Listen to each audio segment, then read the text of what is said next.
Om Swastiastu. Pada video presentasi ini, kami kelompok itu materi mengenai bukti audit. Nah, sebelum kami memaparkan materi, izinkan kami kelompok 5 untuk memperkenalkan diri terlebih dahulu. Nah, perkenalkan, nama saya Igusti Ayu Agung Pratnyadewi dengan NIM 2017051113 dan rekan saya Kadek Kiana Putri dengan NIM 2017051120. Sekian perkenalan dari kelompok 5, selanjutnya akan dilanjutkan dengan penyampaian materi. Baik, di sini saya akan melanjutkan untuk menjelaskan mengenai materi bab kita di bab 6 terkait dengan bukti audit. Sebelum kita melangkah masuk, kita harus tahu dulu kenapa seorang auditor itu perlu bukti audit.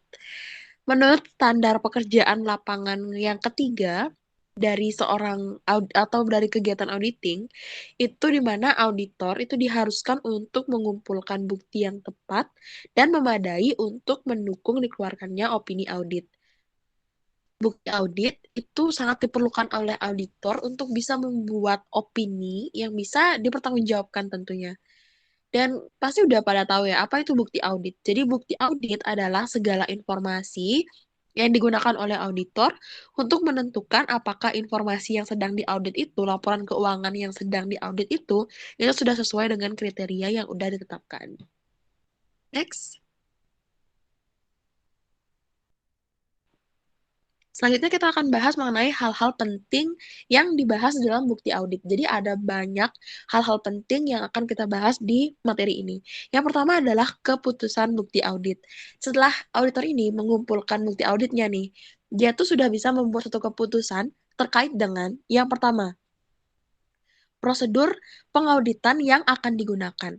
Prosedur audit itu biasanya berisi instruksi-instruksi terperinci yang menjelaskan bahan bukti audit yang harus diperoleh selama melaksanakan pengauditan. Misalnya dia ingin memeriksa pengeluaran kas, maka dia harus mengumpulkan mungkin cek atau juga faktur dan lain sebagainya. Jadi dia mempunyai suatu instruksi yang secara keseluruhan itu sudah terprogram untuk melaksanakan proses audit.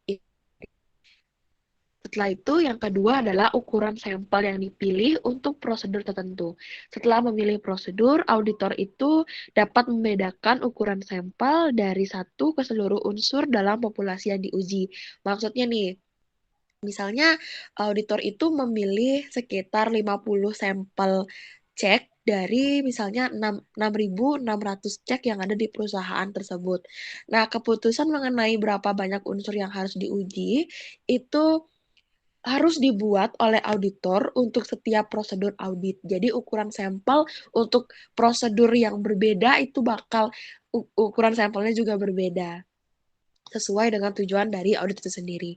Yang selanjutnya adalah unsur-unsur yang akan dipilih dari populasi. Jadi auditor itu dapat menentukan unsur mana nih dari populasi yang diuji. Misalnya nih, dia itu sudah memilih 50 cek. Dia bisa pilih cek yang mana, apakah cek pertama, atau cek yang berjumlah besar, atau mungkin cek-cek secara acak, ataupun juga mungkin cek-cek yang memiliki persentase kesalahan yang lebih tinggi. Seperti itu memilih unsur-unsur untuk dalam populasinya. Terus yang selanjutnya adalah kapan menjalankan prosedur.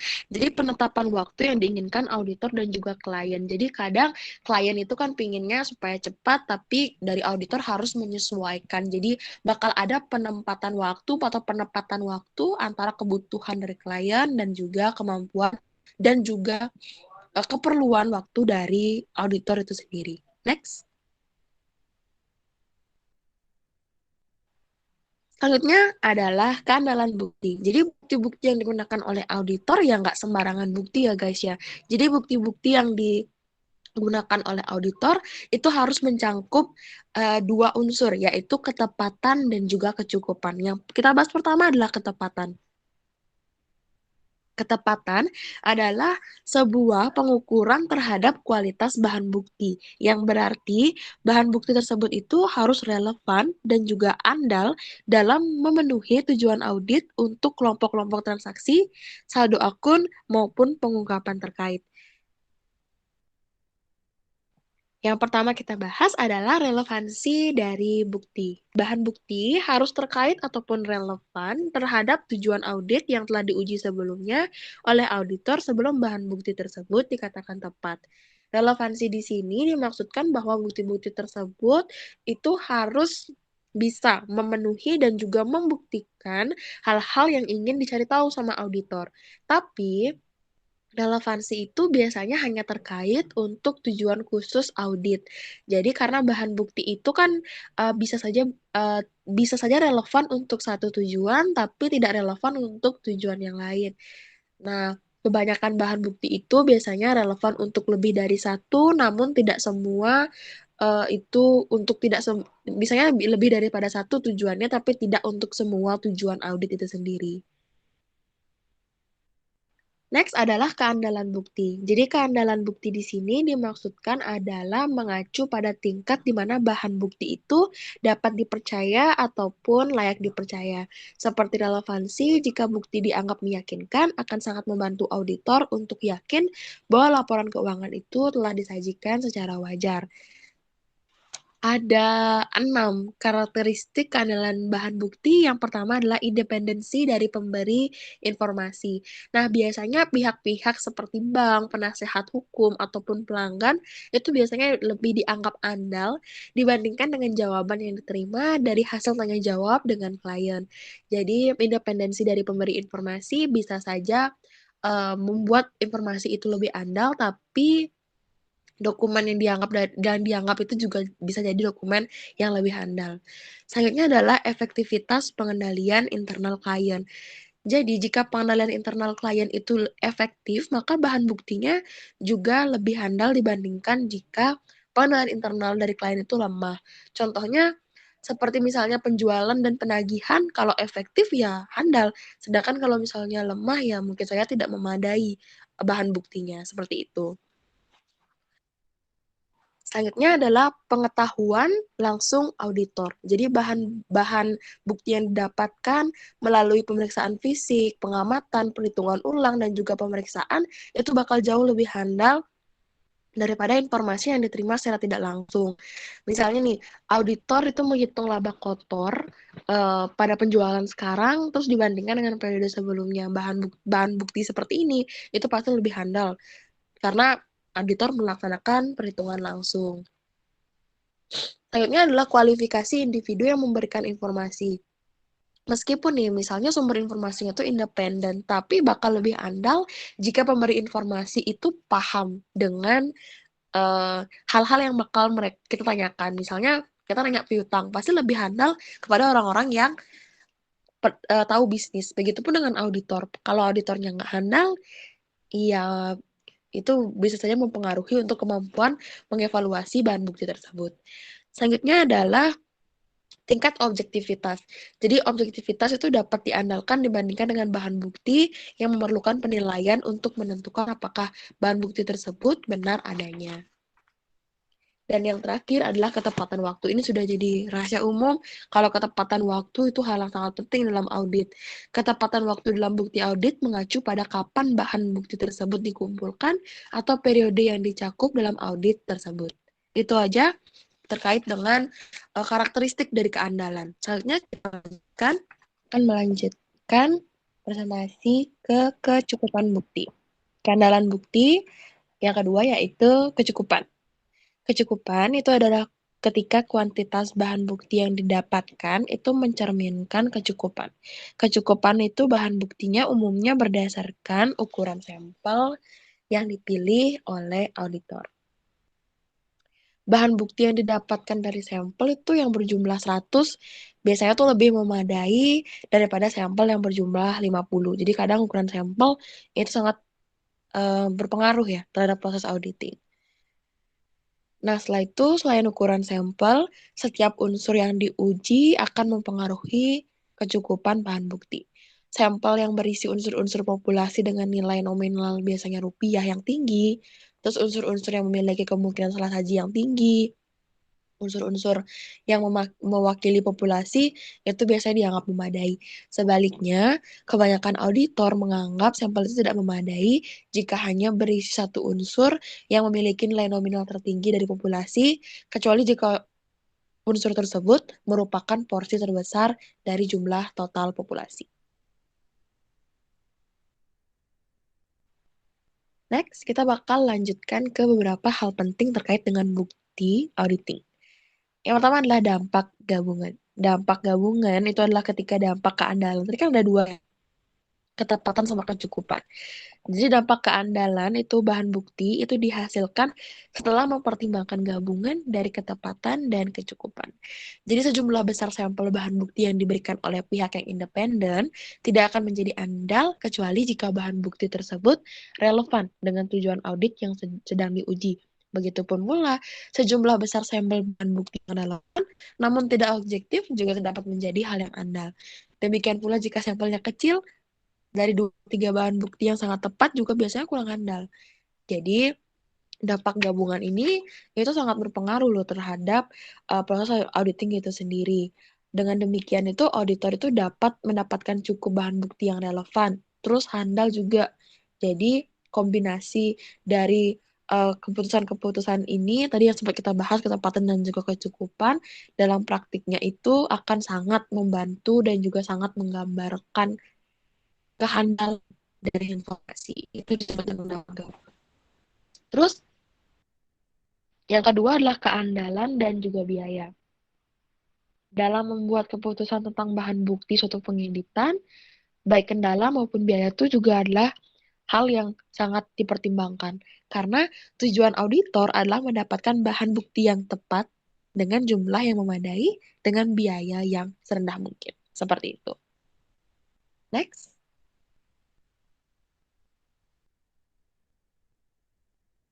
Next, kita akan membahas mengenai pendekatan. Jadi bagaimana pendekatan auditor untuk mendapatkan bukti auditing. Yang pertama adalah bukti audit yang top down.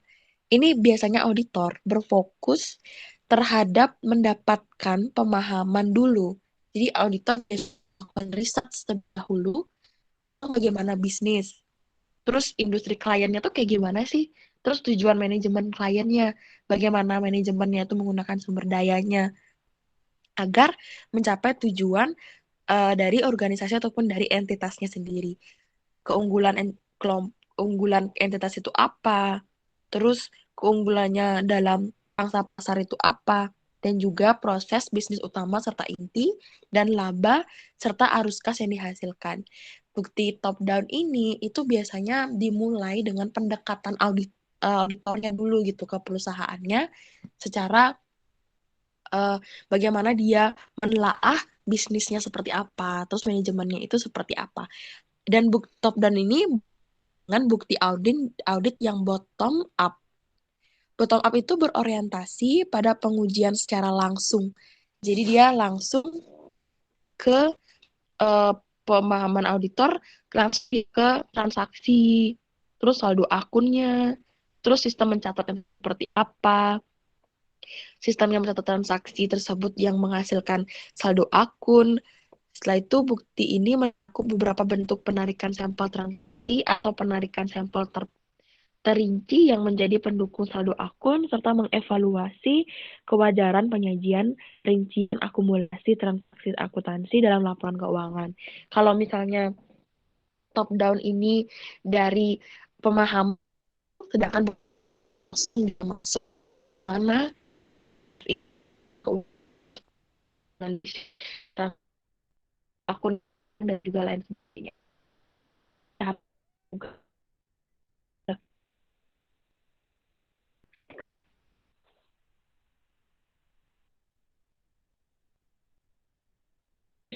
Itu gimana? Jadi dalam menentukan prosedur audit mana yang akan digunakan, auditor itu dapat memilih dari 8 kategori bukti audit yang disebut dengan jenis-jenis bukti.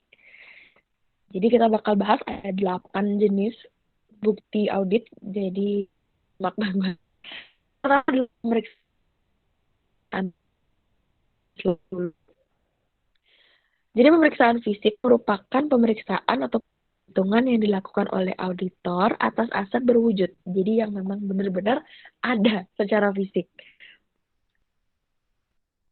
Pemeriksaan fisik adalah sarana langsung untuk memverifikasi apakah suatu aset itu tuh benar-benar ada di perusahaannya. Itu sesuai tujuan keberadaan dan juga tingkat yang lebih kecil apakah aset yang ada itu telah dicatat dengan tujuan kelengkapan.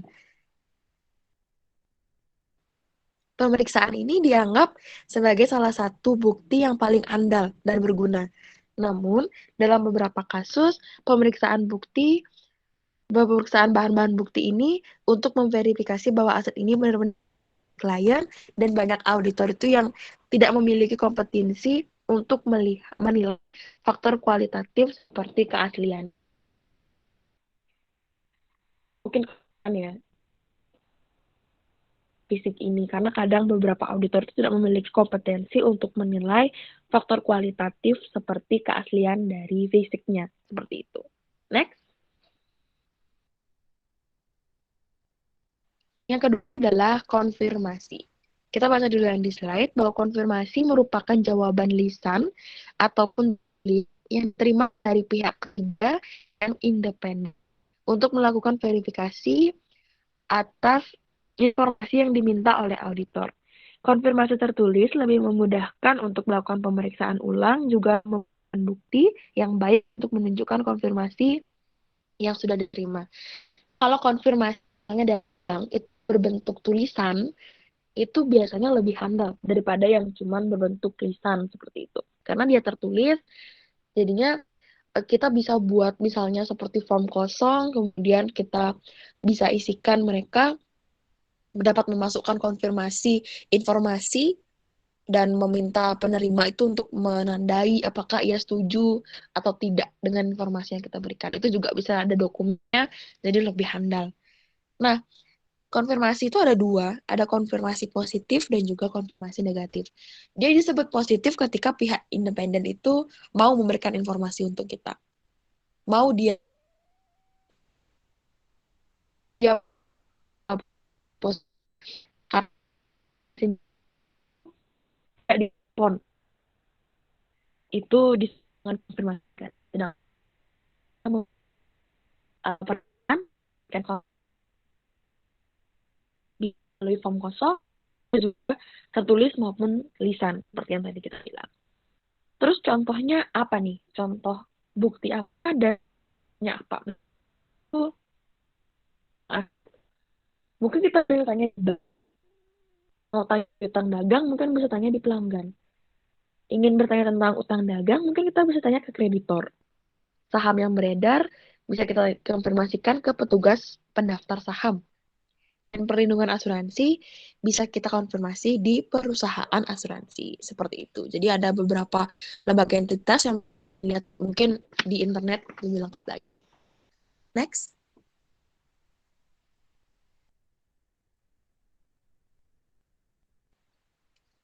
Next adalah dokumentasi. Jadi dokumentasi merupakan pemeriksaan auditor atas dokumen-dokumen dan catatan-catatan klien untuk membuktikan informasi yang harus atau sebaliknya dimasukkan dalam laporan keuangan. Nah, dokumentasi itu biasanya dibagi atas dua jenis, yaitu internal dan juga eksternal. Internal itu seperti yang kita tahu ya, terkadang dokumen internal itu agak diragukan kehandalannya karena bisa saja terlibat pihak-pihak, bisa kita bilang pihak-pihak seperti manajemen dan juga karyawannya yang memanipulasi atau bisa saja melakukan sedikit tindakan dalam membuat dokumen internal. Maka dari itu, terkadang dokumen eksternal yang biasanya berada di tangan klien maupun pihak lain yang terlibat dalam transaksi tersebut itu dianggap lebih handal karena terdapat beberapa indikasi bahwa kedua pihak tersebut telah menyetujui informasi dan juga persyaratan yang dicatat dalam dokumen tersebut.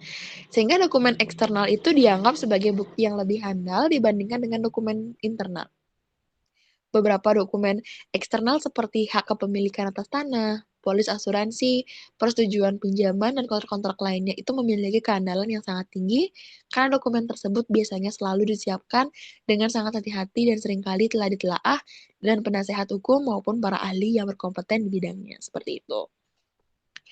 Selain itu, ketika auditor menggunakan dokumentasi untuk mendukung perlakuan dan juga pencatatan atau jumlah, proses ini dinamakan dengan vouching.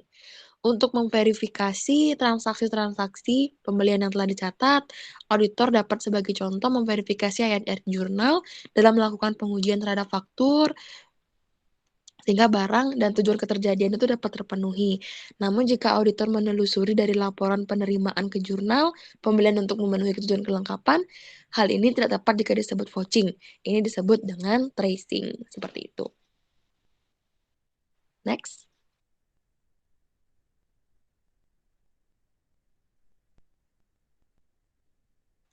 Selanjutnya adalah tanya jawab dengan klien. Jadi tanya jawab dengan klien ini ketika si auditor bertanya langsung kepada kliennya tentang si ataupun rekam jejak yang terjadi di dalam entitas lingkungan tanya jawab, namun tidak karena terbiasa independen bisa sesuai dengan keinginan klien. Jadi yang omongan klien bisa aja sesuai keinginan mereka. Tapi biasanya dalam sesi tanya jawab ini, klien harus melengkapi diri.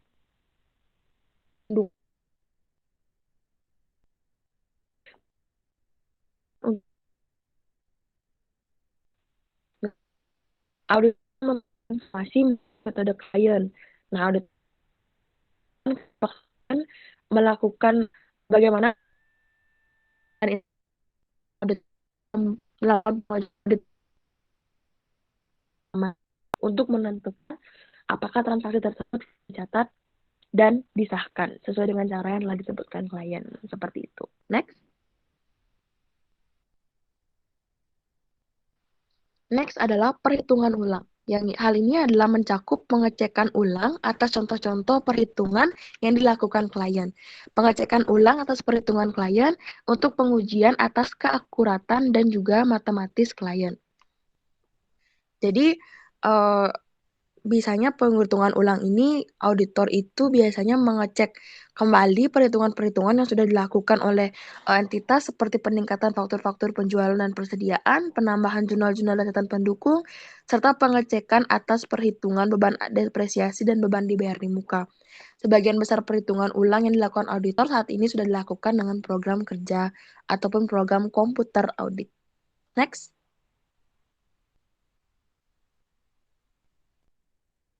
Next adalah pengerjaan ulang. Mari kita baca yang di slide dulu. Jadi pengerjaan ulang itu dilakukan oleh seorang auditor independen terhadap prosedur pembukuan dan pengendalian yang awalnya dilakukan sebagai bagian dari pembukuan entitas dan sistem pengendalian internal. Nah, auditor itu mengecek perpindahan informasi dengan menelusuri informasi yang dimasukkan ke dalam lebih dari satu tempat untuk membuktikan bahwa informasi tersebut telah dicatat dengan jumlah yang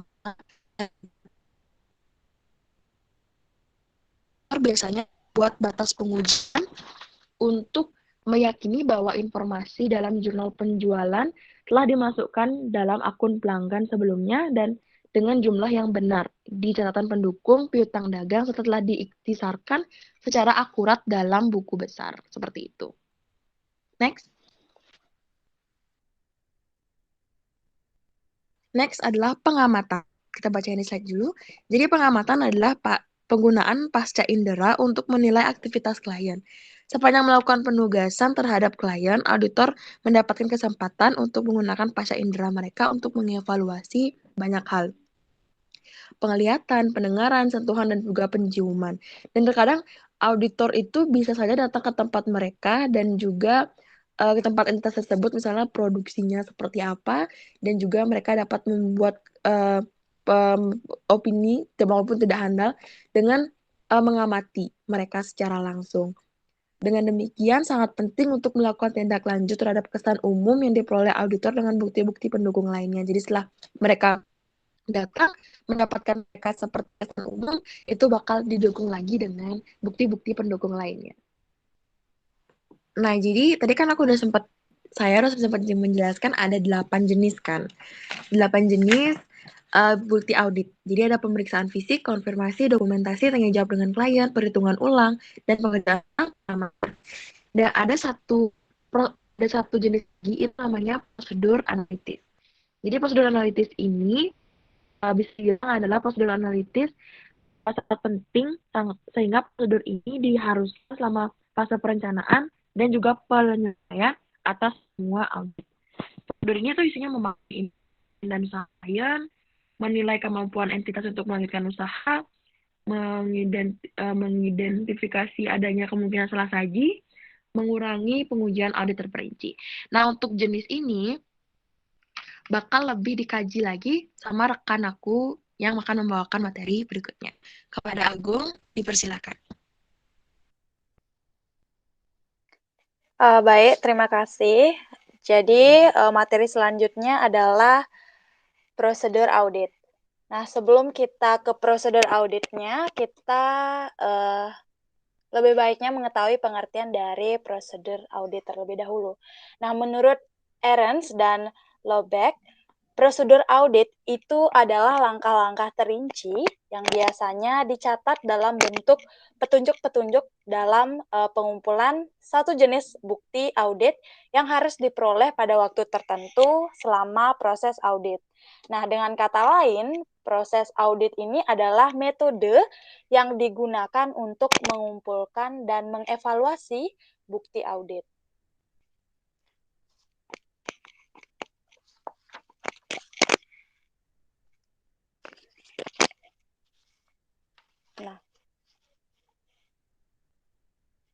Nah, kita akan membahas prosedurnya. Nah, prosedur audit ini harus cukup jelas agar semua staf audit dapat memahami apa yang harus mereka lakukan. Nah, prosedur audit yang pertama itu ada memeriksa atau examine.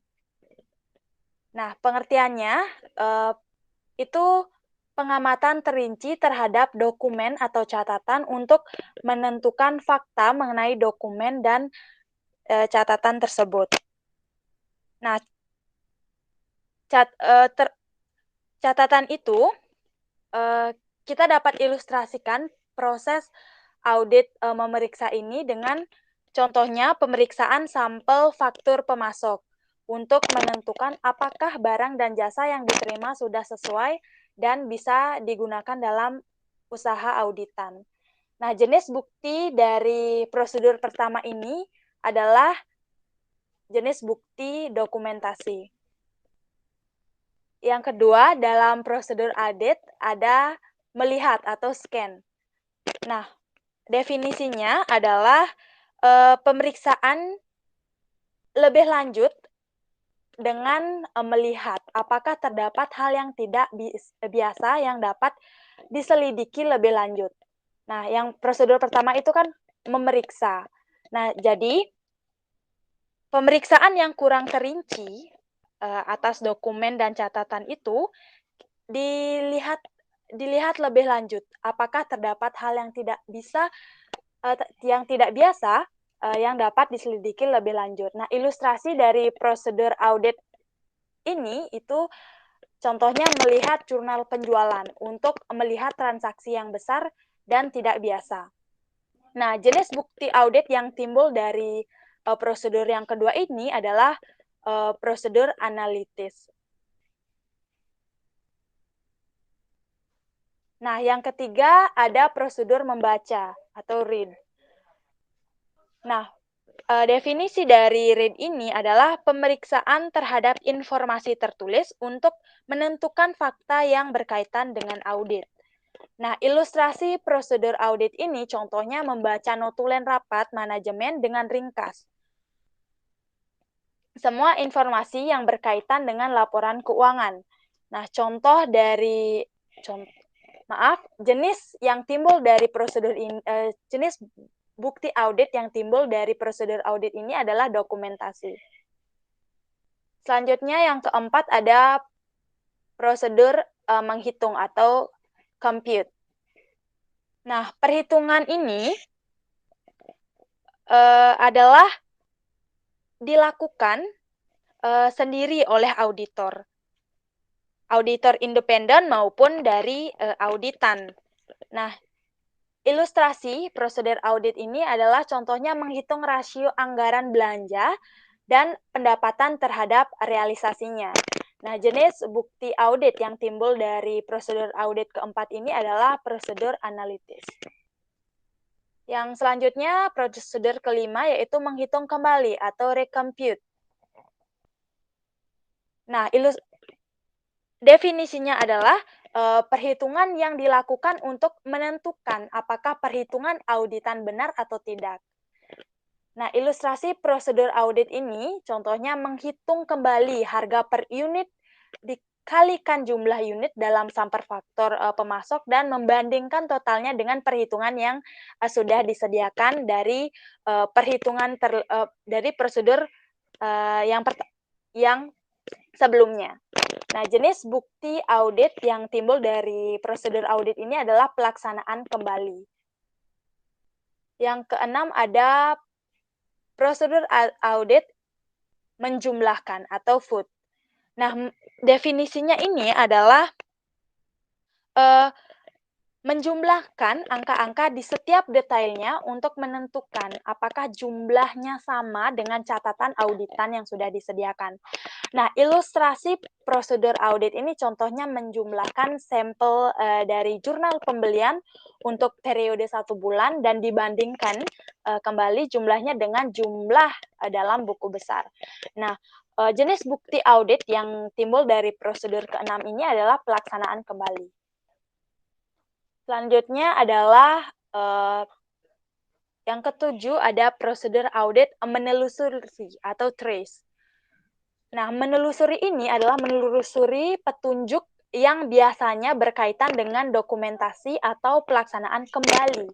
Nah, petunjuk ini itu harus menyatakan apakah yang ditelusuri, dari mana ditelusuri, dan sampai mana penelusuran itu.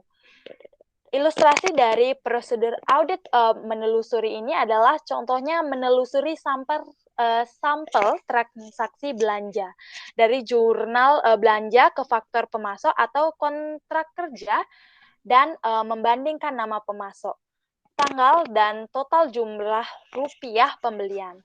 Nah, telusuri posting dari jurnal pembelian ke buku besar. Nah, jenis bukti audit dari prosedur menelusuri ini adalah dokumentasi dan pelaksanaan kembali. Yang kedelapan ada prosedur audit membandingkan atau compare. Membandingkan ini definisinya adalah perbandingan antara informasi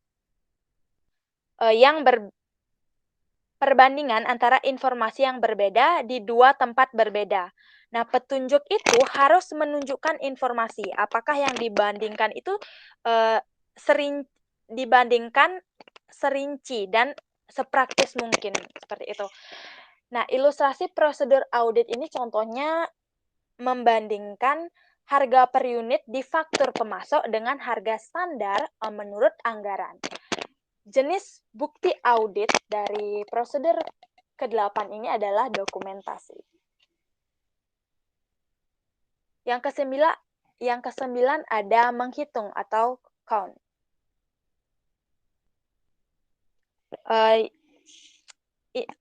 Menghitung ini memiliki definisi menentukan jumlah aktiva yang ada pada suatu waktu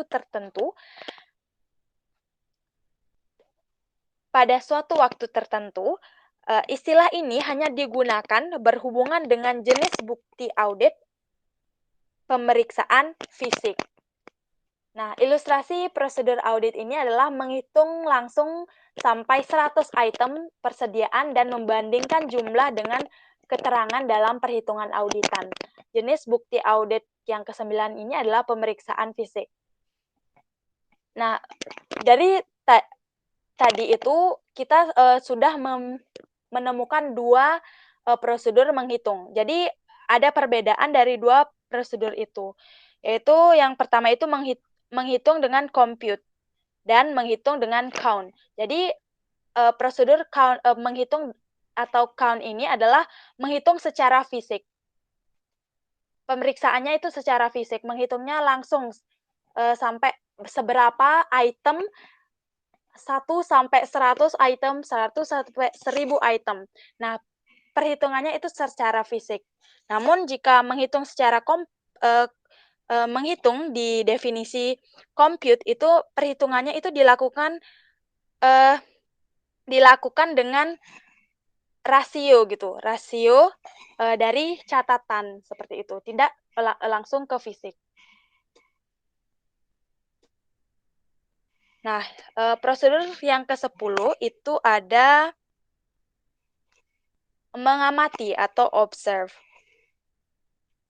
Nah, mengamati ini mempunyai pengertian itu mengamati tindakan pengamatan berhubungan dengan jenis bukti audit pengamatan. Nah, ilustrasi prosedur audit ini adalah mengamati antara dua item penghitung persediaan telah menghitung secara independen dan mencatat jumlah biaya persediaan. Jenis bukti yang timbul dari prosedur ini adalah pengamatan. Yang ke-11 ada menanyakan atau inquiry. Inquiry ini adalah tindakan menanyakan hanya berhubungan dengan jenis bukti audit, wawancara dengan auditan. Hanya bisa kita garis bawahi, ini hanya hanya menanyakan itu berhubungan dengan jenis bukti audit, wawancara dengan auditan. Ilustrasi prosedur audit ini, contohnya itu menanyakan manajemen auditan apakah ada kehilangan atas aktiva selama periode berjalan. Jenis bukti audit ini adalah wawancara dengan auditan. Yang ke-12 adalah prosedur auditan melacak atau fudge. Melacak adalah penggunaan dokumen untuk memverifikasi jumlah transaksi yang dicatat. Nah, ilustrasi prosedur audit dari melacak ini adalah contohnya melacak sampel transaksi pembelian yang dicatat pada faktur pemasok dan laporan penerimaan barang. Jenis bukti audit yang timbul dari prosedur ini adalah dokumentasi. Nah, selanjutnya adalah materi mengenai prosedur analitik.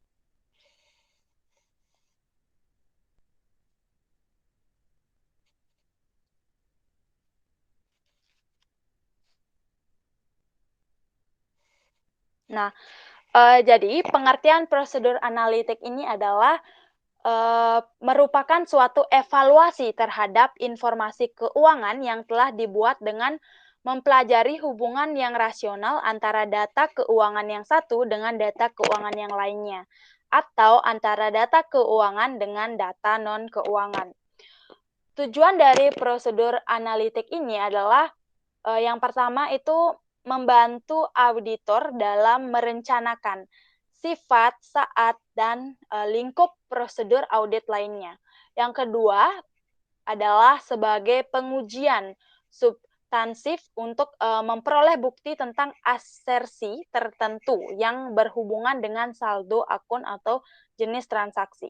Yang ketiga ada sebagai review menyeluruh informasi keuangan pada tahap review akhir audit. Intinya, tujuan penggunaan prosedur analitis ini adalah untuk membantu auditor dalam melaksanakan proses audit, yaitu perencanaan, pengujian, dan penyelesaian atau review akhir. Selain itu, tujuan prosedur analitis ini juga untuk mengetahui kemungkinan adanya salah saji laporan keuangan.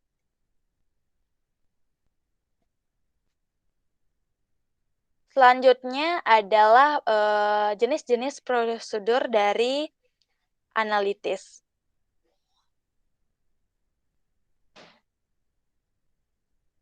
Yang pertama ada membandingkan data klien dengan industri. Nah, ini adalah membandingkan data klien dengan data industri. Ini yang dimaksud adalah manfaat utama dari perbandingan industri adalah sebagai indikasi kesulitan keuangan dan sebagai penunjang dalam memahami usaha klien.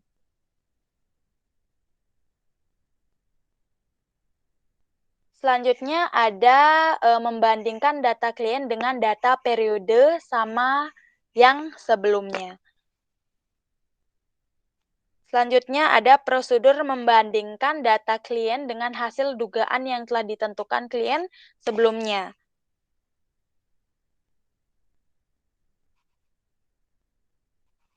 Yang selanjutnya adalah membandingkan data klien dengan hasil dugaan yang telah ditentukan auditor. Yang terakhir adalah membandingkan data klien dengan hasil dugaan yang menggunakan data non-keuangan. Materi selanjutnya adalah dokumentasi dari audit.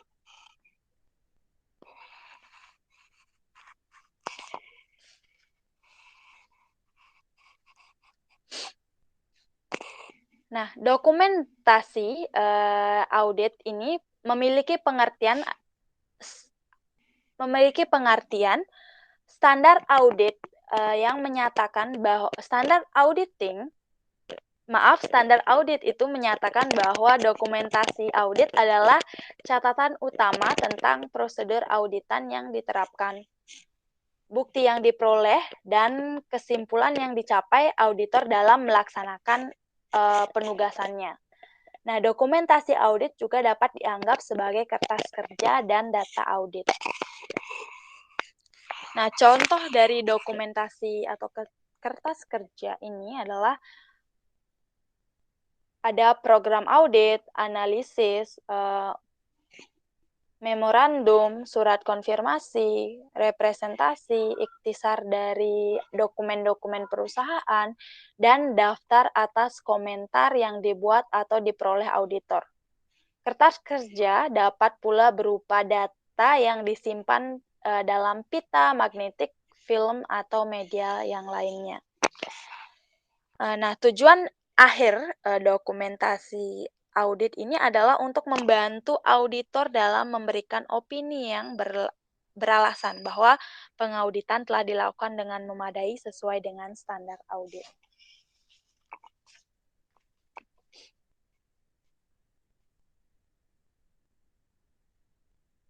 Nah, dokumentasi audit atau kertas kerja itu memiliki fungsi. Nah, yang pertama itu adalah menyediakan penunjang utama bagi laporan auditor. Nah, termasuk representasi tentang pengamatan atas standar pekerjaan lapangan yang tersirat ditunjukkan dalam laporan auditor dengan disebutkan frasa berdasarkan standar audit yang ditetapkan Ikatan Akuntansi Indonesia.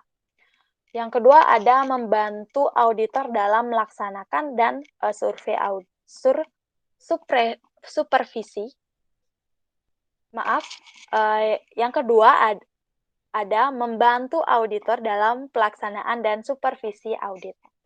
Nah, faktor yang mempengaruhi pertimbangan auditor mengenai kuantitas, bentuk, dan isi kertas kerja untuk perikatan tertentu mencakupi sifat perikatan auditor, sifat laporan auditor, sifat laporan keuangan, daftar, dan keterangan yang perlu bagi auditor dalam pembuatan laporan.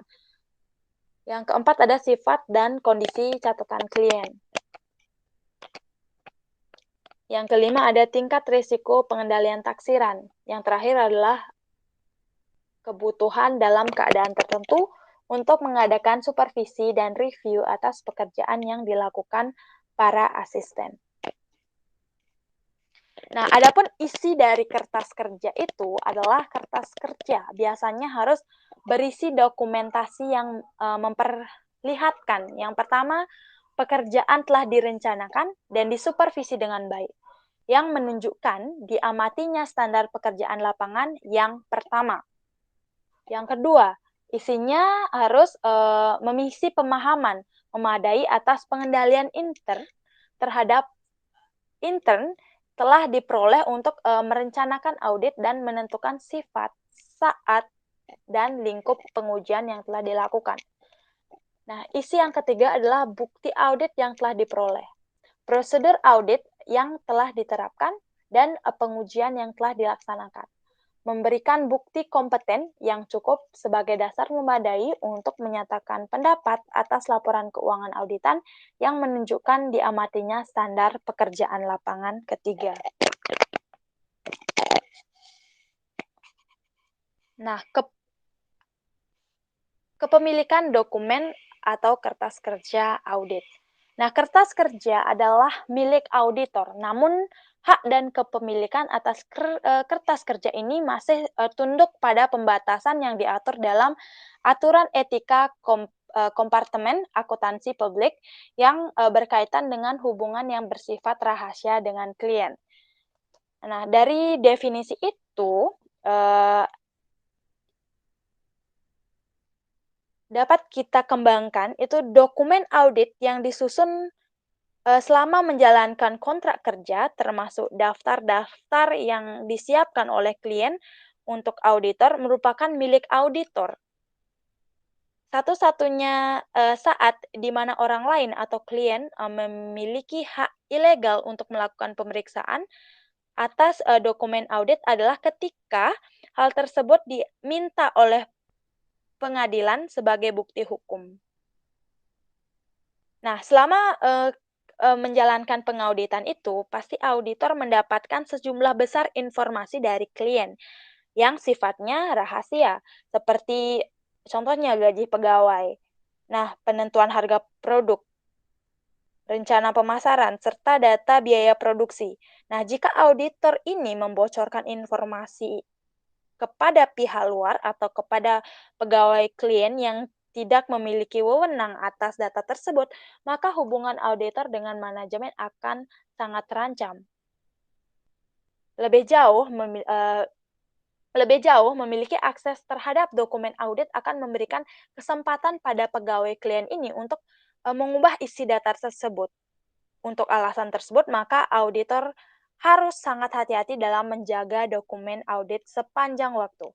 Nah, umumnya dokumen audit dapat diberikan pada pihak lain dengan seizin kliennya.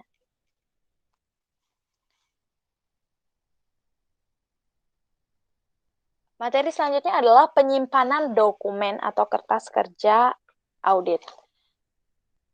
Nah, auditor harus menerapkan prosedur memadai untuk menjaga kertas kerja atau dokumen itu dan harus menyimpan dalam periode yang dapat memenuhi kebutuhan praktiknya dan ketentuan-ketentuan hukum yang berlaku mengenai penyimpanan dokumen. Nah, Kantor Akuntan Publik KAP itu memiliki pendekatan tersendiri dalam menyimpan dan menyusun arsip-arsip audit dan sejak awal auditor harus mengadopsi pendekatan yang ditetapkan perusahaan. Nah, berikut ini adalah arsip-arsip dokumentasi audit. Yang pertama adalah ada arsip permanen. Nah, arsip permanen ini berisi data historis atau data yang sifatnya terus-menerus terkait dengan pengauditan periode berjalan. Yang kedua ada arsip periode berjalan. Nah, arsip periode berjalan ini mencakup semua dokumen audit yang dapat diterapkan pada tahun pengauditan.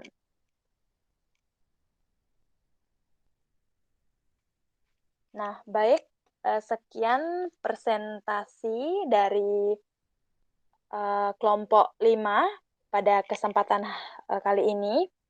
Kami kelompok 5 mohon maaf apabila dalam penyampaian materi dan dalam penyampaian materi kami ada salah kata dan materi belum sesuai dengan kehendak teman-teman sekalian. Nah, sebagai penutup kami ucapkan terima kasih dan Om. Santi, Santi, Santi Om.